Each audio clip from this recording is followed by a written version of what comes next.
بسم اللہ الرحمن الرحیم. شروع خاتم النبیین صلی اللہ علیہ وآلہ وسلم کے خالق و مالک کے بابرکت نام یا اللہ سے جو رحمان بھی ہے اور رحیم بھی. محترم ناظرین، السلام علیکم ورحمۃ اللہ وبرکاتہ. قصص الانبیاء کی اس روح پرور سیریز میں ایک بار پھر آپ کو خوش آمدید. پیارے سامعین، ہر ویڈیو میں ایک نیا سبق، ہر کہانی میں ایک روحانی پیغام موجود ہے.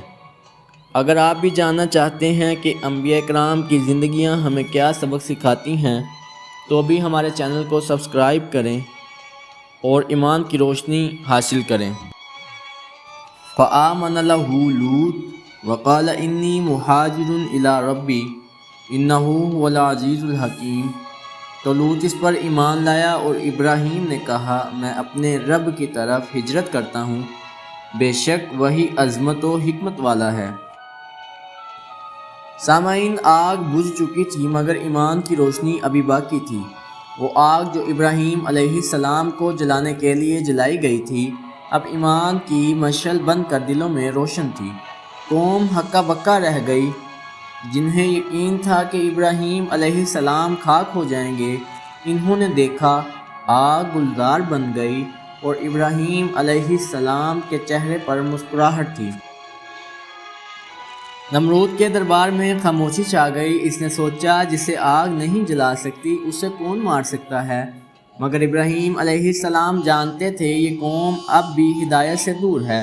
اللہ کا حکم آیا، اے ابراہیم اب یہاں سے نکل جاؤ. اور یوں اللہ کے دوست خلیل نے اپنا وطن چھوڑنے کا فیصلہ کیا. اب اس ویڈیو میں آگے بڑھتے ہیں. حضرت ابراہیم علیہ السلام کی قوم نے آپ کے خلاف فیصلہ کر لیا تھا. وہ کہنے لگے اسے شہر سے نکال دو، یہ ہمارے معبودوں کو برا کہتا ہے. تب حضرت ابراہیم علیہ السلام نے اپنے رب سے دعا کی، وَأَعْتَزِلُكُمْ وَمَا تَدْعُونَ مِن دُونِ اللَّهِ وَأَدْعُو رَبِّي عَسَىٰ أَلَّا أَكُونَ بِدُعَاءِ رَبِّي شَقِيًّا. اور میں ایک کنارے ہو جاؤں گا تم سے اور ان سب سے جن کو اللہ کے سوا پوجتے ہو، اور اپنے رب کو پوجوں گا. قریب ہے کہ میں اپنے رب کی بندگی سے بدبخت نہ ہوں. پھر آپ نے اپنا گھر، زمین اور آبائی شہر اور بابل چھوڑ دیا. ساتھ تھے آپ کے بھتیجے حضرت لوط علیہ السلام اور چند مومن پیروکار. یہ سفر ہجرت فی سبیل اللہ کی سب سے پہلی تاریخ تھی جہاں کسی نبی نے ایمان کی خاطر اپنی زمین چھوڑی. سامعین، حضرت ابراہیم علیہ السلام کی ہجرت شمال کی سمت ہاران کی وادی کی طرف ہوئی. یہ علاقہ موجودہ ترکی اور شام کے درمیان واقع تھا. وہاں ایک نہایت نیک، پاکیزہ اور عاقل خاتون رہتی تھی جن کا نام حضرت سارہ سلام اللہ علیہا تھا. آپ اپنے قبیلے میں دینداری اور عقل کے لیے مشہور تھیں. جب حضرت ابراہیم علیہ السلام نے توحید کی دعوت وہاں دی، حضرت سارہ سلام اللہ علیہا کے دل نے فوراً گواہی دی، یہ سچ کہہ رہے ہیں، یہ اللہ کے نبی ہیں، اور وہ ایمان لے آئیں. تفسیر ابن کثیر میں آتا ہے حضرت سارہ سلام اللہ علیہا پہلی خاتون تھی جنہوں نے حضرت ابراہیم علیہ السلام کی دعوت پر ایمان لایا. پھر دونوں کا نکاح ہوا. یوں اللہ تعالیٰ نے ابراہیم علیہ السلام کو ایک ایسی مومنہ شریک حیات عطا کی جو ایمان، صبر اور محبت میں ان کی ہم قدم بن گئی. حضرت ابراہیم علیہ السلام اور حضرت سارہ سلام اللہ علیہا نے ہاران سے ہجرت جاری رکھی حتیٰ کہ وہ ارض کنعان فلسطین پہنچے، وہی سرزمین جہاں بعد میں انبیاء کی نسل پھیلی پھولی. قرآن میں فرمایا گیا، سورۃ انبیاء آیت نمبر 71، وَنَجَّيْنَاهُ وَلُوطًا إِلَى الْأَرْضِ الَّتِي بَارَكْنَا فِيهَا لِلْعَالَمِينَ. اور ہم نے ابراہیم اور لوط کو نجات دی اس زمین کی طرف سے جسے ہم نے جہانوں کے لیے بابرکت بنایا. یہ زمین برکتوں کی سرزمین تھی، یہاں سے توحید کا پیغام پوری دنیا میں پھیلنے والا تھا. سامعین کرام، وقت گزرتا گیا. آخر کار قحط کا دور آ گیا. فلسطین کی زمین خشک ہو چکی تھی، کھانے کو کچھ نہ بچا. اللہ کے نبی حضرت ابراہیم علیہ السلام نے اپنی زوجہ کو ساتھ لیا اور ہجرت کا ارادہ فرمایا۔ منزل تھی مصر، دریائے نیل کی سرزمین جو اس وقت اپنی زرخیزی کے لیے مشہور تھی۔ راستہ بہت طویل اور تھکا دینے والا تھا۔ ابراہیم علیہ السلام ایک اونٹ پر بی بی سارہ کے ساتھ روانہ ہوئے اور دل میں اللہ پر مکمل بھروسہ تھا۔ آپ دعا کرتے جاتے، رب اجعلنی مقیم الصلاۃ ومن ذریتی، اے میرے رب مجھے اور میری نسل کو نماز قائم کرنے والا بنا دے۔ یہ دعا اس بات کی علامت تھی کہ ابراہیم علیہ السلام کی زندگی کا ہر قدم اللہ کی رضا کے لیے تھا۔ مصر میں اس وقت ایک بادشاہ حکومت کر رہا تھا جو ظلم و شہوت میں غرق تھا۔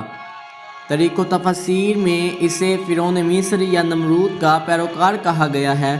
وہ حکم دیتا کہ اگر کوئی اجنبی قافلہ مصر میں داخل ہو، اس کی عورتوں کی خوبصورتی کی خبر فوراً محل تک پہنچائی جائے۔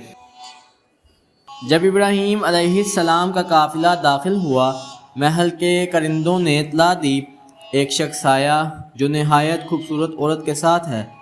وہ عورت ایسی حسین ہے جیسی ہم نے کبھی نہیں دیکھی۔ بادشاہ کے دل میں خواہش جاگ اٹھی۔ اس نے اپنے سپاہیوں کو حکم دیا، اس عورت کو فوراً دربار میں پیش کرو۔ جب سپاہی آئے، حضرت ابراہیم علیہ السلام نے فرمایا، یہ میری بہن ہے، یعنی دینی بہن، کیونکہ اسی وقت وہی ایمان والی تھی۔ پھر حضرت سارہ سلام اللہ علیہا سے کہا، اے سارہ، اگر یہ لوگ تم سے پوچھیں تو کہنا کہ میں ابراہیم کی بہن ہوں، کیونکہ اس وقت پوری زمین پر میرے اور تمہارے سوا کوئی مومن نہیں۔ یہ جھوٹ نہیں تھا بلکہ حکمت تھی تاکہ ظلم نیت نہ بگاڑ سکے۔ جیسے ہی حضرت بی بی سارہ کو دربار میں لایا گیا، بادشاہ نے جیسے ہی ان کے قریب آنے کی کوشش کی، اللہ تعالیٰ نے اس کے ہاتھوں کو بگاڑ دیا، وہ حرکت نہ کر سکا۔ بادشاہ چیخنے لگا، اے عورت، میرے لیے دعا کرو کہ میں صحیح ہو جاؤں، میں تجھے کچھ نقصان نہیں پہنچاؤں گا۔ بی بی سارہ نے دل میں اللہ سے دعا کی، بادشاہ کا ہاتھ ٹھیک ہو گیا، لیکن شیطان نے اسے دوبارہ بہکایا۔ اس نے دوبارہ سارہ کی طرف ہاتھ بڑھایا اور پھر وہی ہوا، ہاتھ بگڑ گیا، جسم سن، چہرہ نیلا پڑ گیا۔ پھر اس نے چیخ کر کہا، خدا کے لیے مجھے چھوڑ دو، یہ عورت انسان نہیں، یہ تو آسمان سے آئی ہوئی ہستی ہے۔ تیسری دفعہ اس نے خوف کے مارے ہاتھ جوڑ لیے، کہا، میں ابراہیم علیہ السلام سے دشمنی نہیں کروں گا، بلکہ اس عورت کو عزت کے ساتھ واپس بھیج دو۔ بادشاہ نے معافی مانگتے ہوئے کہا، یہ عورت پاکیزہ ہے اور میں نے اس پر ظلم کا ارادہ کیا تھا، اللہ نے مجھے سزا دی، میں عبرت پکڑ چکا ہوں۔ پھر اس نے ایک نیک عاقل پارسا لونڈی حضرت سارہ کے ساتھ تحفے میں دی۔ یہ تھی حضرت ہاجرہ جو بعد میں حضرت اسماعیل علیہ السلام کی والدہ بنی۔ یہ ایک الہی منصوبہ تھا جسے بادشاہ نے تحفہ سمجھ کر دیا، وہی اللہ کے نزدیک رحمت نسل نبوت بننے والی تھی۔ سامعین، یوں حضرت ابراہیم علیہ السلام اور بی بی سارہ سلام اللہ علیہا واپس فلسطین لوٹ آئے۔ یہاں اب ایمان کا نیا دور شروع ہونے والا تھا، کیونکہ اللہ تعالیٰ نے ابراہیم علیہ السلام کو نسل نبوت کی بنیاد بنانا تھا۔